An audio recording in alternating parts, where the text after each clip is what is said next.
Bertemu lagi dalam program podcast Akap. Anta Kirana? Asa Boas. Baik, jadi hari ini topik apa yang kita mau bahas, Bo? Yes, Pak Anta, kita mau bahas tentang percaya diri atau percaya Tuhan. Percaya diri atau percaya Tuhan? Kenapa dibahas nih? Nah, kan ada orang suka mikir gitu ya. Kalau orang hidup tuh harus percaya Tuhan lah. Hiduplah percaya Tuhan aja, percaya Tuhan, percaya Tuhan. Atau dibalik, percaya diri aja, percaya diri. Nah, dari sisi firman Tuhan kita mau bahas tuh Pak Anta. Gimana tuh?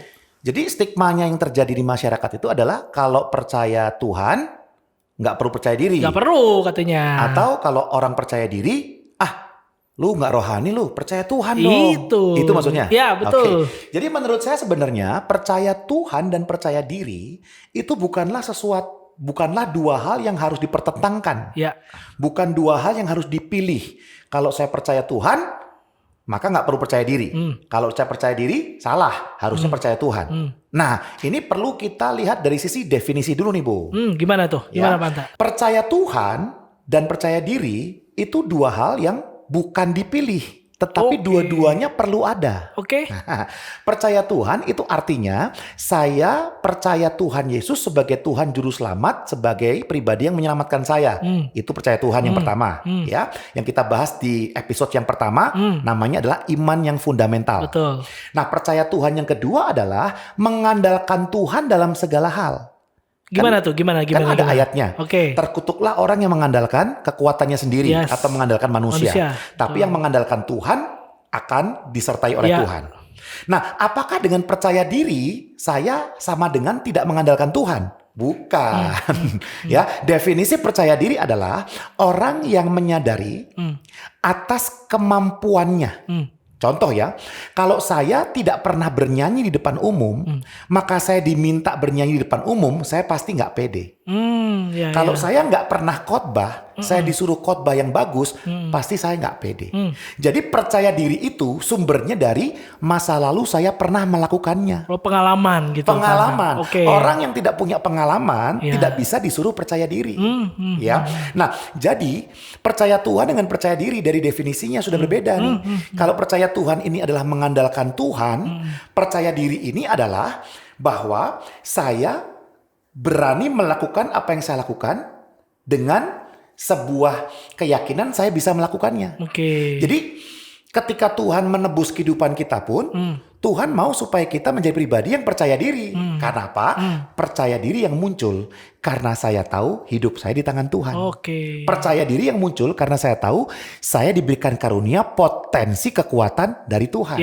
Nah, Pak Anta, ada orang suka nanya nih dari kasusnya Musa, Pak Anta. Waktu Musa dipanggil dalam kitab Keluaran itu kan, suruh bebasin bangsa Israel dari Mesir. Lalu Musa kan beralasan tuh, saya nggak bisa ini, nggak bisa ini. Nah, menurut Pak Anta itu percaya diri atau dia nggak percaya Tuhan?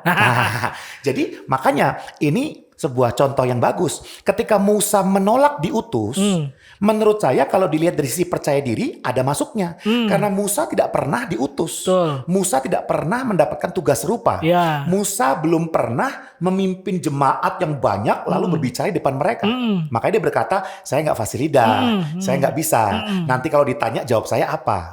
Jadi apa yang dilakukan oleh Musa ini valid. Dia nggak pede. Karena dia belum pernah. Iya kan? Nah, kalau kemudian Tuhan berkata, aku akan menyertaimu segala macam, disitulah Musa mulai percaya Tuhan. Ya. Nah, diharapkan setelah Musa percaya Tuhan, dia bisa percaya diri. Jadi percaya Tuhan dan percaya diri itu dua hal yang berjalan beriringan. Tidak boleh ada orang berkata, saya percaya Tuhan walaupun saya minder. Lalu dia membanggakan mindernya demi mempercayai Tuhan. Jadi percaya diri itu bukanlah tanda bahwa dia tidak percaya Tuhan. Saya ulang ya. Percaya diri itu bukan berarti bahwa saya tidak percaya Tuhan. Bukan. Nah, saya masuk ke sekuler nih, bro. Ya, saya masuk sekuler. Saya bertemu dengan orang-orang yang percaya Tuhan, cinta Tuhan, pelayanan, tapi diminta presentasi nggak bisa. Waduh. Nah, apakah percaya Tuhannya dia menolong dia di pekerjaannya? Ada seorang sales yang rajin datang PD, yang rajin baca Alkitab sebelum dia kerja di kantornya baca Alkitab. Tapi ketika disuruh jualan bertemu dengan seorang CEO, dia ngeper, katanya, aduh saya nggak percaya diri nih, belum pernah ketemu CEO nih.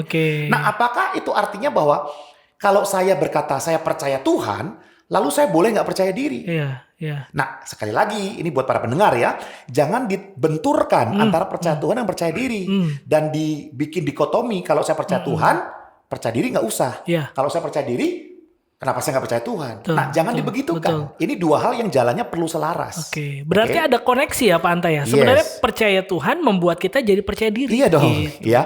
Nah, sekali lagi, Oke. apakah Pak Anta percaya diri untuk menerbangkan pesawat? Tidak. Iya, nggak ada pengalaman. Ya, Nggak ada. jadi kalau saya tidak percaya diri kepada sebuah aktivitas tertentu, sah-sah saja.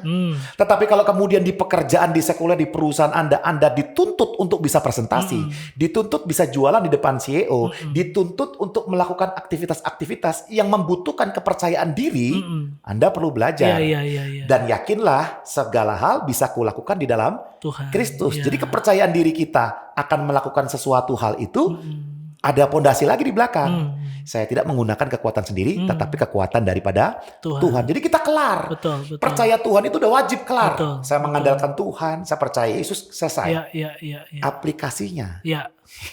Memungkinkan nggak kalau ada orang yang dia firm nih percaya Tuhan, udahlah pokoknya Tuhan. Tapi ternyata dia merasa Tuhan itu tidak membuat dia percaya diri. Oke. Apalagi dia pakai istilah silent is good. Udahlah diam aja lah, nggak usah ngapa-ngapain. Udahlah saya gini aja lah. Dia percaya Tuhan Pak Anta. Bisa nggak orang kayak gitu tuh? Nah, menarik kan? Kalau firman Tuhan berkata bahwa kita perlu menjadi berkat bagi orang lain, maka kan berarti kita perlu berinteraksi dengan mereka, Ya, bertemu dengan oke, mereka, ya. ngobrol dengan mereka. Bayangkan kalau saya sebagai gembala gereja, saya nggak percaya diri, ya kan? Bertemu nggak dengan gembala-gembala yang percaya Tuhan tapi nggak punya percaya diri? Ada ya? Kalau ngomong kadang-kadang nunduk, terus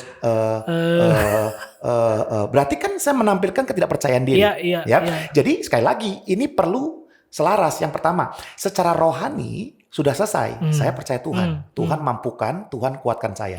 Secara tanggung jawab di bidang non rohani, di dalam bidang tugas tanggung jawab saya sebagai gembala, sebagai CEO, atau sebagai trainer, atau sebagai siapa saja, kepercayaan diri itu perlu dibangun. Ya. Nah, contoh paling gampang begini. Anak saya di sekolah disuruh percaya diri untuk nyanyi di depan murid-murid lain. Oke. Lalu ketika dia belum berani, dipersalahkan. Nggak setuju saya. Karena seorang anak yang belum pernah sama sekali disuruh percaya diri, nggak bisa. Sekali lagi, kepercayaan diri itu dibangun dari kebiasaan atau pengalaman. Maka di rumah saya latih dia untuk nyanyi di depan saya, di depan orang, di depan Instagram misalkan, atau di YouTube. Ketika dia sudah terbiasa ada pengalaman, maka kepercayaan diri itu kan otomatis muncul.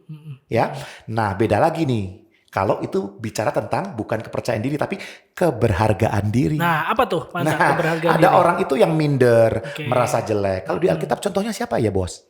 Ada, kalau kita tahu Gideon. Gideon Pernah tuh. Gideon pernah kan? Dipanggil Tuhan, dia lagi mengirik di persembunyian. Nah, dia diam aja tuh. Oke, ada orang-orang yang minder, penakut, merasa diri jelek. Nah, kalau ini bukan nggak percaya diri, tetapi dia tidak mempunyai self esteem atau keberhargaan diri. Nah, yang ini perlu ikut retreat. Yang ini dia perlu perjumpaan dengan Tuhan, perlu ikut program spiritual journey, encounter dengan Tuhan, bahwa kita diciptakan sempurna. Walaupun mata sipit satu, walaupun badan masih belum ideal, walaupun ada sedikit kekurangan di sana dan sini, tetapi keberhargaan diri saya itu ajaib ciptaan Tuhan ini, dan saya sempurna. Nah, ini urusannya keberhargaan diri. Nah, self confidence, kepercayaan diri itu sesuatu yang kita latih. Ya, jadi kalau Anda orang-orang rohani merasa percaya Tuhan cukup, nggak perlu percaya diri, salah. Perlu dilatih. Karena di sekuler hal itu dibutuhkan sekali. Betul. Bagi Anda yang sekarang sudah percaya diri, merasa hebat, punya kemampuan, kapasitas, ingat, jangan lupa bahwa semua sumbernya itu kita harus mengandalkan Tuhan. Iya, betul. Jadi selaras gitu. Selaras. Jadi kalau ditanya pilih percaya Tuhan atau pilih percaya diri, pilih dua-duanya. Betul. Hanya pastikan saja jangan sampai kita terjebak kepada kesombongan, menganggap bahwa semua bisa kukerjakan sendiri.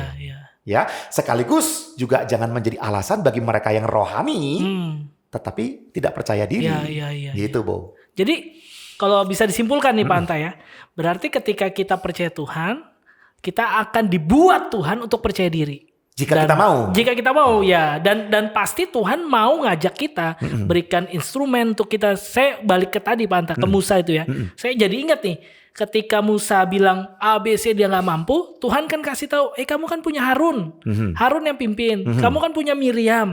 Miriam yang bantu pujian penyembahan. Jadi ada instrumen yang akan membantu dia untuk percaya diri gitu, Panta. Nah betul, dan saya juga dapat insight barusan nih.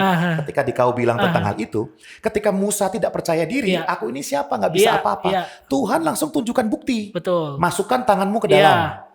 Keluar jadi kusta. Masukkan Masukin lagi lagi, sembuh. Betul. Lempar tongkatnya, jadi ular. Ambil jadi tongkat lagi. Iya. Jadi itu sebuah proses di mana Tuhan mau berikan pengalaman buat Musa. Betul. Ini loh dahsyatnya aku. Ya, dan dari situ mulai Musa mungkin muncul kepercayaan diri. Jadi apakah Musa percaya Tuhan atau tidak? Kalau dia sudah percaya Tuhan, oke, itu bagus. Tapi belum tentu orang yang percaya Tuhan percaya diri dalam proses menjalankan misi Tuhan. Makanya diberikan pengalaman itu. Gitu kan? Gitu. Oke, Panta, saya pikir kita sudah sama-sama simak dengan bernas gitu ya. Dengan luar biasa. Oke, kita akan ketemu di topik-topik berikutnya, Panta. Ada yang mau disampaikan lagi? Ya, jadi pesan saya terakhir di dalam podcast kita bagian yang kedua ini adalah jadilah pribadi yang percaya Tuhan, mengandalkan Tuhan, semua kekuatan dapatnya dari Tuhan, plus latihlah diri untuk menjadi percaya diri. Dengan apa? Mengembangkan kompetensi-kompetensi kita, latih, milikilah pengalaman itu, suatu hari itu akan dipakai Tuhan untuk jadi berkat bagi orang lain. Amin. Oke. Baik. God bless, bos. God bless, Panta. Thank you.